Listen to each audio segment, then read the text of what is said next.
Dans cette vidéo, je vais t'expliquer le mastering audio professionnel d'une façon simple et concrète.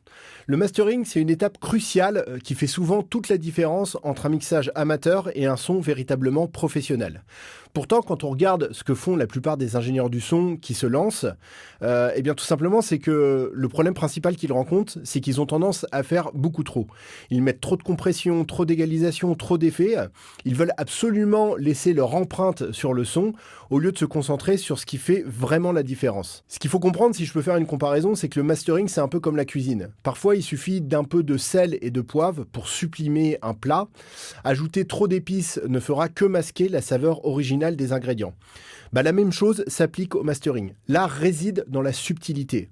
Il s'agit d'apporter de petites améliorations qui, ensemble, vont donner un résultat professionnel sans dénaturer le mix original. C'est pour ça que le mix également, c'est super important.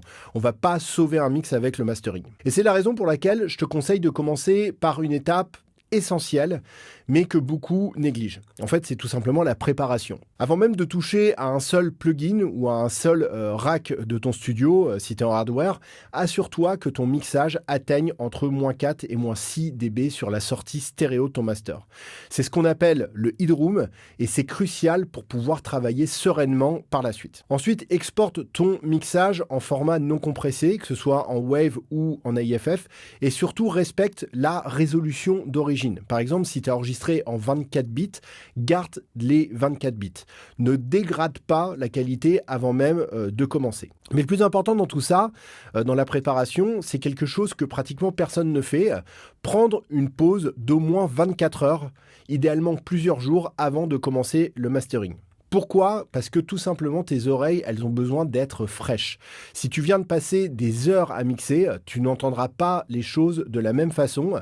Tu as besoin de retrouver une écoute objective. D'ailleurs, en théorie, l'ingénieur qui fait le mastering ne devrait jamais être le même que celui qui a fait le mixage. Pourquoi ? Parce que je le répète, quand tu passes des heures, des jours, parfois des semaines sur un mix, en fait, tu développes ce qu'on appelle la fatigue d'écoute. Et c'est pas juste une fatigue physique, c'est une forme d'aveuglement auditif. En fait, ce qui se passe, c'est que tu as tellement écouté ton mix que tu ne l'entends plus vraiment. Tu es devenu sourd sur certains éléments et tu as développé des compensations sur d'autres éléments. Si je peux faire une comparaison, c'est exactement comme quand tu vis dans une maison. Au bout d'un moment, tu ne remarques plus les petits défauts auxquels tu t'es habitué. Tu vois plus la trace sur le mur, tu n'entends plus le grincement de la porte. Mais quand il y a quelqu'un de nouveau qui vient chez toi, pour la première fois, il remarque immédiatement ces choses. Et en fait, ce qui se passe, c'est que c'est la même chose pour le mastering. Un ingénieur qui n'a jamais entendu le morceau avant aura des oreilles fraîches. Il entendra immédiatement les déséquilibres de fréquence, les problèmes de dynamique, les imperfections qui doivent être corrigées. Il n'aura pas non plus d'attachement émotionnel au mix. Il pourra donc prendre des décisions objectives basées uniquement sur ce qu'il entend, sans être influencé par les heures de travail passées sur tel ou tel élément. Et donc, c'est la raison pour laquelle les plus grands studios et les plus grandes productions audio ont toujours un ingénieur mastering dédié. C'est pas seulement une question de compétences techniques, c'est avant tout une question d'objectivité. Donc voilà pour ce qui doit être fait dans un monde idéal au niveau du mastering. Mais toi, si tu peux pas te payer un mastering, que tu peux pas te payer un ingénieur du son de mastering et que tu dois le faire toi-même, alors mon conseil c'est de prendre une pause d'au moins 24 heures après la fin de ton mix, idéalement plusieurs jours avant de commencer le mastering. Donc une fois que tu as fait ça, tu peux passer à la configuration de ton espace de travail. Et là encore, il y a une étape cruciale que beaucoup oublient, c'est l'importation de morceaux de référence. Il ne s'agit pas de copier le son des autres, mais d'avoir des points de comparaison objectifs. Donc mon conseil, c'est de choisir un morceau du même style musical que le morceau que tu veux masteriser, et prends le temps de mettre ce morceau au même volume pour pouvoir faire des comparaisons justes. Une fois que tu as fait ça, on va pouvoir passer aux choses sérieuses, la compression générale. Et je sais que c'est un sujet qui t'intéresse. Donc c'est là que beaucoup se trompent en voulant faire sonner fort. Ils écrasent complètement le mix avec une compression agressive et ils perdent toute la dynamique qui faisait la richesse du son. La règle d'or ici, c'est de rester doux. Utilise un ratio de compression entre 1,5 et 2, ne dépasse jamais 3 et également ne dépasse jamais 2 décibels de réduction de gain. Dans des cas très particuliers, tu peux aller jusqu'à 3 décibels, mais c'est vraiment le maximum. Pour le temps d'attaque, commence à 10 millisecondes et ajuste selon le tempo.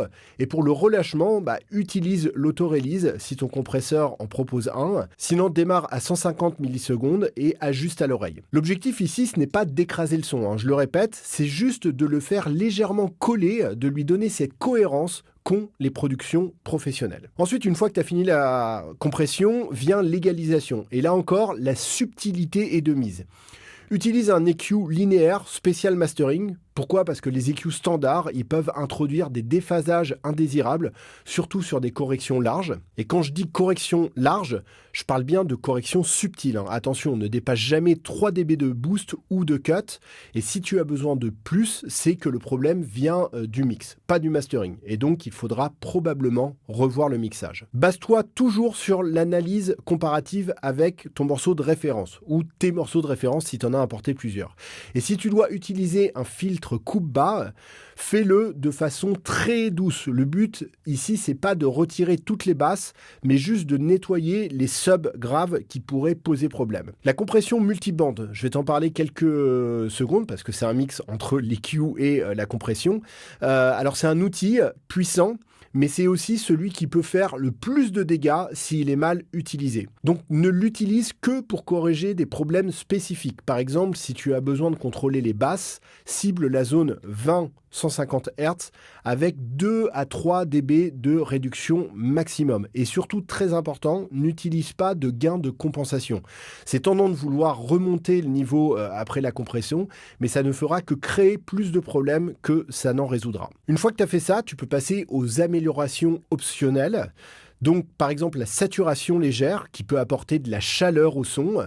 Mais attention, utilise ça avec parcimonie. Ensuite, il y a également l'élargissement stéréo qui peut donner plus d'ampleur, mais vérifie toujours la compatibilité mono. Et si tu dois faire de l'automation de volume entre les différentes sections du morceau, limite-toi à 2 dB maximum. Le but, ici, c'est pas de refaire le mix, mais juste d'apporter des ajustements subtils.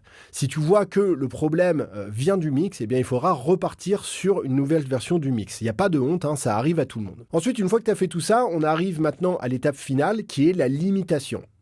Donc, ce que tu vas faire, c'est que tu vas régler ton niveau de sortie entre -0,3 et -0,8 dB. Si tu utilises un limiteur basique, ne dépasse pas les 2-3 dB de réduction. Avec un limiteur haut de gamme, tu peux aller jusqu'à 4-5 dB, mais c'est vraiment le maximum. Maintenant, pour l'export final, tu convertis en 16 bits 4400 Hz. Ça, c'est le réglage basique pour un CD ou pour un usage numérique standard. Et ensuite, au niveau du dithering, tu vas utiliser le réglage POWR2, si tu as le choix, parce que c'est le meilleur. Alors attention, ne fais le dithering qu'une seule fois, parce que ça c'est une erreur courante de le faire plusieurs fois, ce qui dégrade inutilement le son. Ensuite, ce que tu peux faire, c'est d'exporter à la fois en format non compressé et en MP3, et surtout, n'utilise pas la normalisation. Si tu as bien fait toutes les étapes précédentes, ton niveau sera parfait tel quel. Le point crucial à retenir de tout ça, c'est que chaque étape doit être très très subtile. C'est l'accumulation de petites améliorations qui donnent un résultat professionnel. Ça, c'est quelque chose que je t'ai déjà dit en début de vidéo. C'est un peu comme quand tu regardes un film tourné et qui a été réalisé par un excellent directeur photo. Chaque plan est subtilement éclairé, chaque cadrage est minutieusement pensé. Mais rien n'est tape à l'œil. Tout est là pour servir l'histoire, pas pour montrer la technique.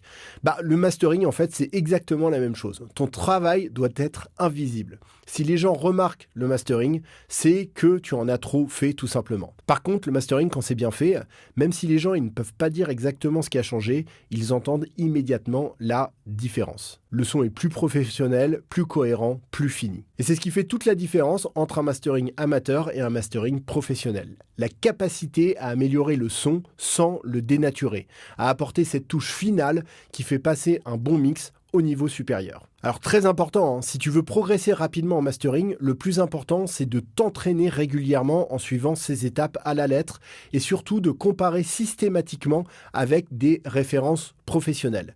N'hésite pas à faire des allers-retours entre ton mastering et tes références, compare les niveaux, la dynamique, la répartition des fréquences, analyse ce qui fonctionne dans les productions que tu admires et essaie de comprendre comment reproduire ces qualités dans ton propre travail.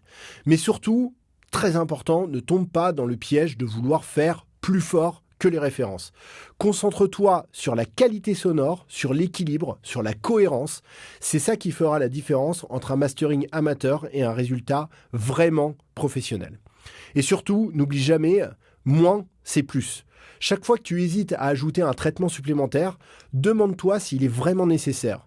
Le plus souvent, la réponse sera non. Donc pour conclure, si tu as apprécié ces conseils sur le mastering audio professionnel, je t'invite à t'abonner à la chaîne pour ne manquer aucune de mes futures vidéos sur la production musicale, le mixage et le sound design. Clique sur la cloche pour être notifié dès qu'une nouvelle vidéo sort. Je publie chaque semaine du contenu pour t'aider à améliorer la qualité de tes productions. J'espère te retrouver très bientôt. Ciao!